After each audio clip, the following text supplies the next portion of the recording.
Assalamualaikum warahmatullahi wabarakatuh dan selamat kembali bersama saya di dalam saya punya YouTube channel saya.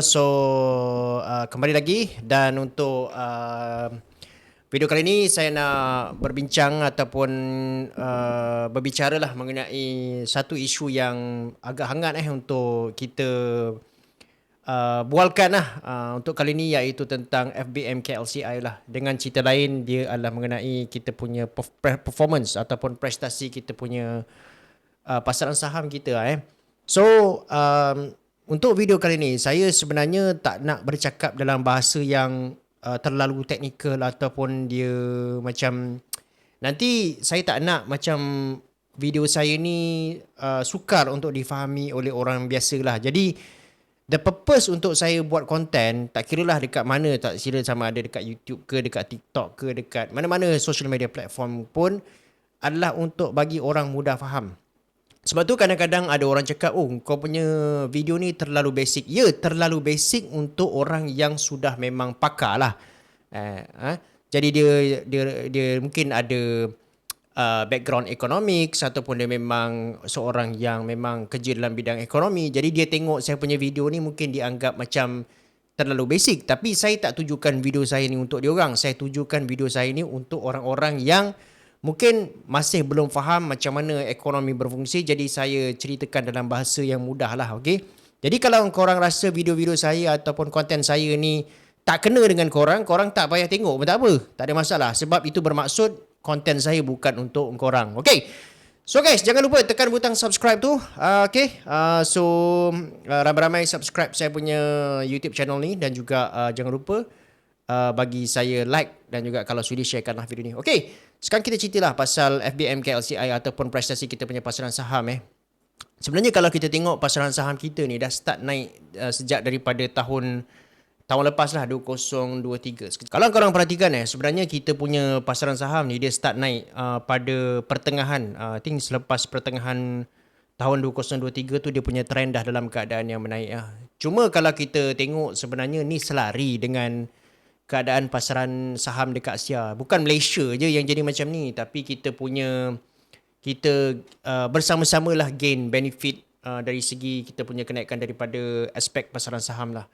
Okay, dia dah start daripada bulan Jun, selepas bulan Jun, Julai macam tu, dan kemudian dia terus naik dan kemudian dia break 1,500 mata kalau tak salah saya pada penghujung tahun 2023 atau awal tahun 2024 macam itulah dia break 1,500 mata, dan sekarang ni dia berada di 1,549 ataupun 1,550 macam itulah. So kalau kita tengok daripada pergerakan FBM KLCI ni, dia tak ada masalah untuk break 1,600 mata, tak ada masalah. Dan saya pernah juga cakap sebelum ni yang mana FBM KLCI ni dia sebenarnya berpotensi, kalau tidak ada sebarang kemelesetan ekonomi yang kita tak jangka, FBM KLCI ni dia boleh pergi sehingga 1,700 mata menjelang hujung tahun 2024 ni lah. Okay? So dia punya potensi tu masih besar lagi yang boleh dieksplor lah. Dan juga cerita pasal pasaran saham ni, sebenarnya kita kena faham bahawa ada banyak isu-isu politik yang dikaitkan dalam pasaran saham ni. Ada yang cakap bahawa pasaran saham ni naik disebabkan oleh ringgit, kita punya value rendah, dan ada juga orang cakap bahawa kenaikan di dalam pasaran saham ni adalah disebabkan oleh kita punya local institutions ataupun local company yang pump duit banyak-banyak, okay, dalam pasaran saham. Sebab itulah pasaran saham kita naik dan bukanlah disebabkan oleh foreign investors, okay. Jadi benda-benda ni memang saya faham, benda ni memang akan, sebab tu bila saya bercakap pasal konten ekonomi ni, salah satu dilema yang saya hadapi adalah bila saya bercakap nanti orang cakap bila tak kena dengan selera tekak dia, orang cakap saya ni pro kepada kerajaan lah. Okay, tapi kalau korang tengok, saya bercakap ni semua based on fakta. Semua yang saya cakap tu saya akan tunjukkan korang dengan fakta-fakta tertentu lah. Maksudnya chart ke graf dan sebagainya untuk support saya punya pandangan. Jadi saya sebenarnya, orang-orang yang tak boleh nak menerima saya, pandangan saya tu sebenarnya diorang ni tak boleh nak menerima fakta. Sebab apa? berlaku banyak sangat kebencian politik dalam dia orang punya hati dan sebagainya kan. Saya tak tahulah apa masalah dia orang. Jadi kalau kita tengoklah guys, dan saya nak pesan dekat kau orang lah. Kalau kita nak belajar tentang market fundamental ni, jangan sesekali dengar cakap orang politik. Saya cakap ni tak kira siapa, sama ada dari segi daripada pihak ahli politik kerajaan ke, daripada ahli politik pembangkang ke, mana-mana ahli politik ke, korang kalau korang dengar cakap dia orang akan cakap ni akan disalahkan ni. Orang ni akan salahkan ni. Dia tak pernah cakap salah dia, tak pernah. Dia akan cakap orang ni salahkan ni, orang ni salahkan ni. Semua dia akan macam itulah orang politik ni. Sebab tu kalau kita dengar penjelasan dia orang pasal ekonomi, kita tak akan boleh faham. Kita takkan boleh faham guys. Kalau korang nak belajar ekonomi, memahami ekonomi bukanlah daripada orang politik. Sebab orang politik ni dia akan salahkan di antara satu sama lain. Ni saya nak cakap sikit lah, contoh lah. Saya cakap macam ni, penyokong-penyokong PMX jangan marah saya pula. Sebagai contoh, kalau korang tengok masa sekarang ni PMX kata jangan politikkan ringgit, kejatuhan dalam ringgit. Tapi kalau masa dia jadi pembangkang dulu, dia pun politikkan juga ringgit. Kan? Jadi sekarang ni kita kena tengoklah daripada aspek fundamental dan juga perkara-perkara yang sebenarnya berlaku dekat pasaran saham ni kita. Ni kalau kita dengar cakap orang politik, memang tak boleh jalan. Dan ada orang cakap disebabkan oleh ringgit murah, sebab tu orang sekarang tengah balun kita punya saham, lepas tu nanti kita punya ringgit dah naik, nanti orang akan ramai-ramai jual kita punya saham. Ini pun adalah pandangan-pandangan politik juga guys. So dalam video ni saya nak bantu korang lah untuk memahami secara general lah. Ini bukan untuk orang yang ada background ekonomi ke, orang yang memang dah pakar, tak payah tengoklah video ni, korang boleh skip je. Tapi saya nak cuba memahamkan orang-orang yang bukan daripada latar belakang ekonomi, supaya basically diorang boleh faham lah secara kasar dan secara general macam mana pasaran saham ni berfungsi. Okay, saya akan cuba jawab dua soalan lah guys. Dua soalan ni yang sentiasa berlega dekat kita punya social media. Yang pertama sekali, adakah FBM KLCI ni naik sebab saham banyak dibeli oleh syarikat tempatan? Ini pun satu pandangan politik. Pandangan politik yang dia nak kata ni disebabkan dipump oleh syarikat-syarikat institusi yang berkaitan dengan local institutions atau local company, pump duit disebabkan tu. Guys, berapa banyaklah duit yang boleh dipump oleh syarikat-syarikat tempatan ni semata-mata nak naikkan kita punya pasaran saham. Limited guys. Okay, dan kalau kita tengok dari segi pada masa lalu pun, dari segi dia punya pergerakan FBM KLCI ni sebenarnya dipengaruhi oleh faktor daripada foreign investors. Foreign investors ni sebenarnya dia sangat mempengaruhi pergerakan dalam kita punya pasaran saham ni. Kalau korang tengok daripada carta yang saya tunjukkan tu, korang akan nampak bahawa pergerakan saham ni ataupun indeks composite KLCI ni dia banyak berlaku disebabkan oleh pengaruh kemasukan modal daripada foreign investors. Foreign investors lah yang sebenarnya banyak mempengaruhi pergerakan di dalam KLCI ni. So sekarang pun berlaku macam tu juga. Pasaran saham tengah melonjak naik ke atas disebabkan oleh pembelian daripada foreign investors. Okay, so benda ni pun kita boleh tengok lah daripada berita-berita yang ditunjukkanlah dekat online media ke dan sebagainya. Korang boleh tengok je bahawa semua cakap bahawa saham kita naik ni adalah disebabkan oleh pembelian foreign investors. Benda ni bukan lagi benda rahsia, korang boleh tengok je, search je dekat Google. Cuma kalau korang ni jenis yang pemalas, memang korang tak akan tahulah. Saya tidak berpihak kepada mana-mana orang politik tak guys, tapi ini adalah fakta. Kalau korang tak boleh menerima perkara ni, maksudnya korang tak boleh menerima fakta lah. Okay, ini adalah fakta. This is facts. Sama ada korang sokong siapa pun, itu lantak korang lah. Bukan masalah saya pun. Okay, korang sokong parti politik mana pun, itu lantak korang lah. Itu korang punya pasal. Tapi saya kena bercakap based on kebenaran ataupun fakta lah. Okay. Yang kedua, ada pelabur asing hanya berminat membeli saham kita masa ringgit tengah lemah dan akan jual balik secara beramai-ramai bila ringgit kita naik lagi. Okey, sebenarnya sebelum kita jawab pasal soalan ni lah, kita kena faham dulu asas macam mana pasaran saham ni berfungsi guys. Sebenarnya ada satu faktor yang sangat mempengaruhi ekonomi dunia ni yang kita tak perasan sebenarnya. Faktor ni sangat penting dan faktor ni lah yang menyebabkan bila harga minyak kita naik tetapi ringgit tak naik. Begitu kuatnya, is a sizable factors. Iaitu faktor apa guys? Faktor kadar faedah dekat Amerika Syarikat yang ditentukan oleh Federal Reserve. Okey. Kadar faedah US ni dia memang sangat-sangat mempengaruhi dan dia juga mempengaruhi pergerakan di dalam pasaran saham okey. Secara asasnya korang kena faham dia macam ni okey. Kalaulah let's say pergerakan capital ataupun modal ni dia diuruskan oleh apa yang kita panggil sebagai fund managers lah, syarikat-syarikat pengurus dana. Syarikat-syarikat pengurus dana ni dia akan letakkan duit dia dekat mana-mana sahaja tempat, mana-mana sahaja negara yang dia rasa dia boleh mengoptimumkan keuntungan dia. Jadi dia letaklah negara dekat negara tu ke negara ni ke based on dia punya kepercayaan ataupun fokus bahawa dia akan dapat menjana atau mengoptimumkan keuntungan dia especially pada masa akan datang. Okey. Jadi dalam menentukan proses ni adalah dia kena lihat juga pergerakan di dalam kadar faedah Amerika Syarikat dan kadar faedah Amerika Syarikat ni pun dipengaruhi oleh keadaan ekonomi yang berlaku dekat Amerika Syarikat sekarang. Sebagai contoh kalaulah contohnya kadar inflasi dekat US ni tinggi ataupun degil, so kadar faedah tu mungkin tidak diturunkan ataupun kalau nak diturunkan ke mungkin lambat sikit lah. Okay? Jadi sebenarnya ni akan mempengaruhi pasaran saham kita, pasaran saham dekat sama dekat Malaysia ke ataupun dekat Wall Street ke, dia akan tetap mempengaruhi pasaran saham ni. Okay. Dia punya basic dia macam ni guys. Katalah contohnya lah pengurus dana ni ataupun investors ni dia menjangkakan bahawa kadar faedah dekat US akan naik. Okay. Ini akan memberikan kesan dekat mana dia akan letakkan modal dia ni.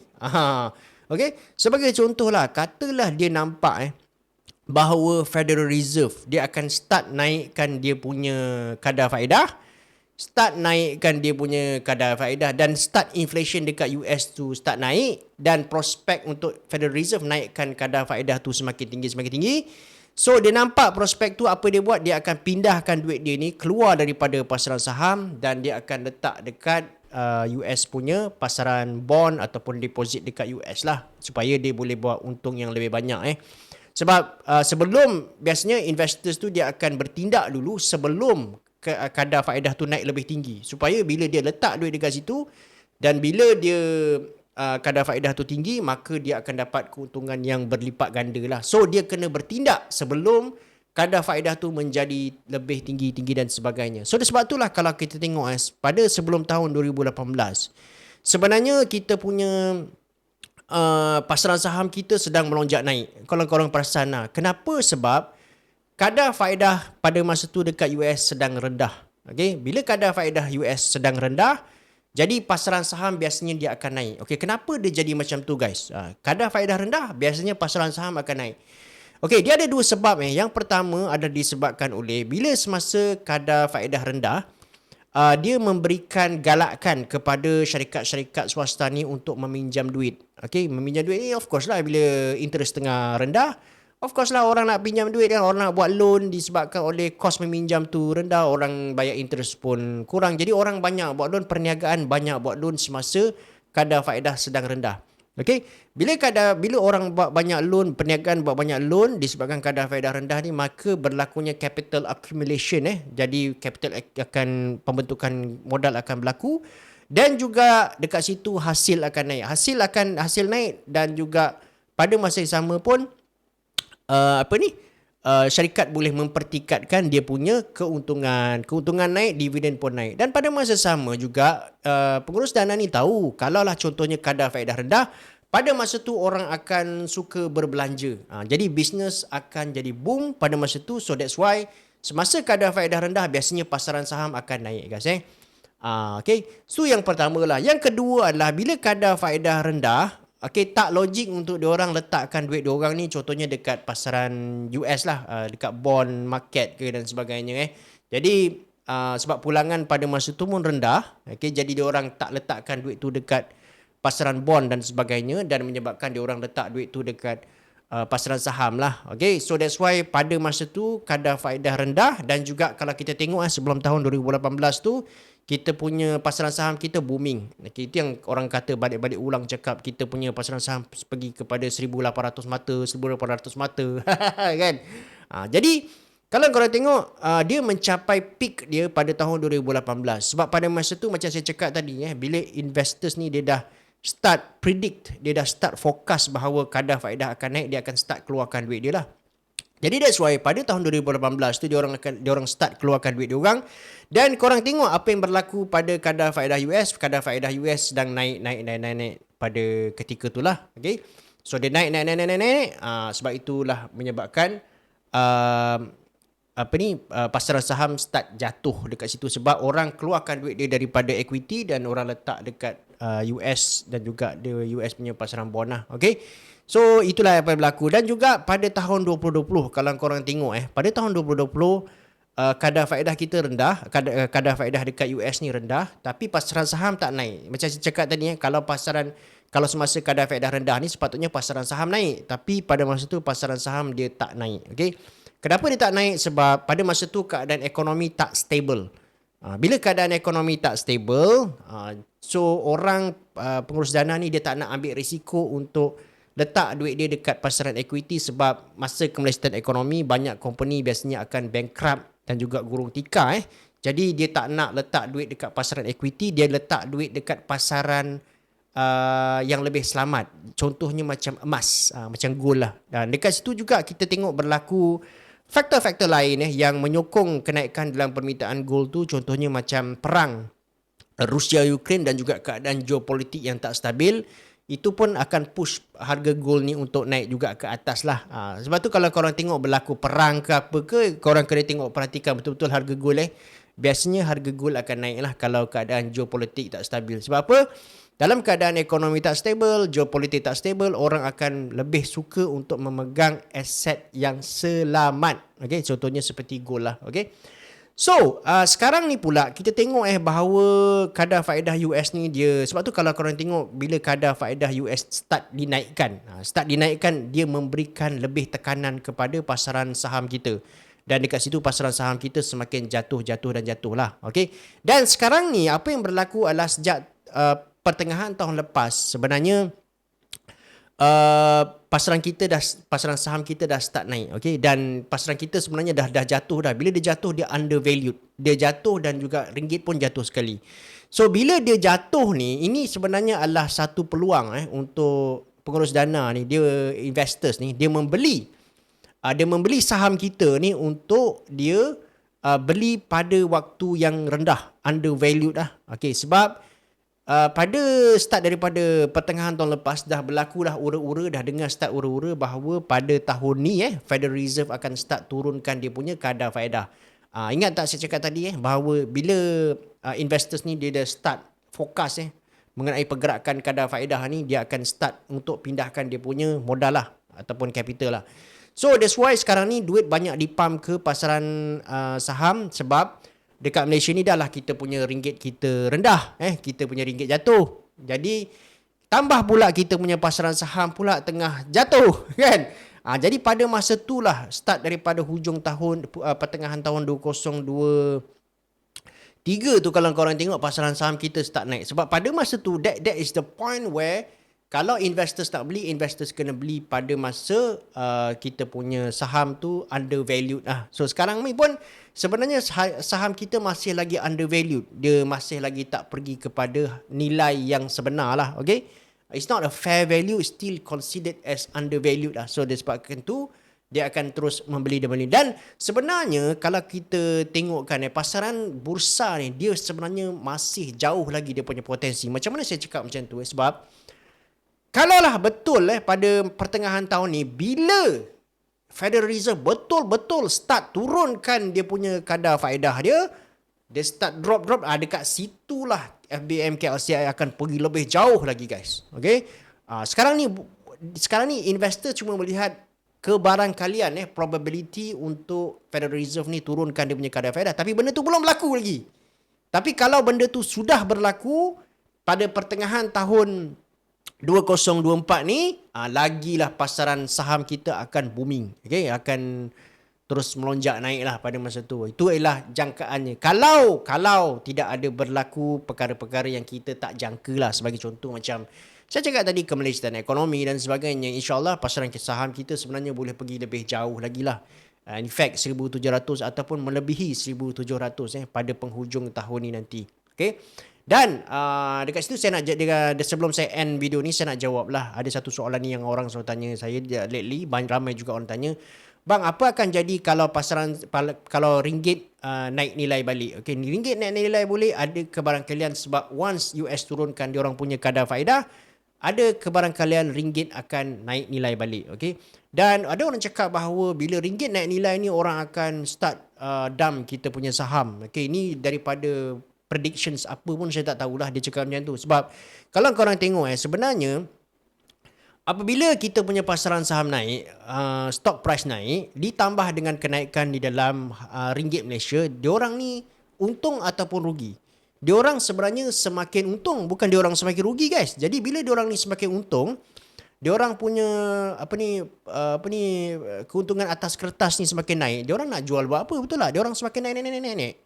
Diorang buat apa diorang nak jual? Sebab diorang boleh buat lebih banyak untung. Betul tak? Daripada kenaikan mata wang ringgit ni. Jadi benda tu adalah satu pandangan yang tak logik lah. Sebenarnya dalam keadaan sekarang ni lah kalau kita tengok kalau korang perasan sebenarnya pasaran bond kita berada dalam satu keadaan yang tidak begitu baik. Pasaran bond Malaysia. Kenapa guys? Sebab semasa kita punya ringgit depreciate, tekanan sebenarnya berlaku dekat pasaran bond. Sebab tu kalau korang tengok sebenarnya berlaku penjualan besar juga bond kerajaan Malaysia sebenarnya. MGS, Malaysian Government Securities, MGS. So dia banyak jual sebenarnya. Sebab apa? Bila kadar pulangan bond ni adalah satu pegangan pelaburan yang selamat lah. Dia adalah satu fix punya rate Jadi kalau katalah contohnya pasaran bond ni dia berlaku penurunan depreciation of the currency. So katalah contohnya bond tu membelikan pulangan dalam 2% je, tapi dia punya depreciation currency tu melebihi 2%, katalah 2.5%. Jadi benda tu tak berbaloi lah untuk pelabur pegang bond Malaysia. That's why dia akan jual lah sebenarnya. Okay. Jadi guys, itulah dia sedikit sebanyak saya punya penjelasan mengenai pasaran saham. Dan saya juga yakin bahawa macam saya cakap tadi, kalau kata tidak ada apa-apa kemelestarian ekonomi yang berlaku, pasaran saham bukan saja dekat Malaysia, dekat Asia ni dia pun akan terus naik. Sebab tu kalau korang tengok sekarang ni, Japan berada dalam keadaan kemelestarian ekonomi tapi diorang punya pasaran saham tak terjejas. Okay. Pasaran saham diorang tak terjejas. Alright. So, okay guys, itu sajalah saya punya video buat kali ni. Jangan lupa guys tekan butang subscribe tu dan juga sharekan video ni kalau korang sudi, dan subscribe lah, tekan butang subscribe tu guys. Okay, Assalamualaikum warahmatullahi wabarakatuh. Jumpa lagi guys.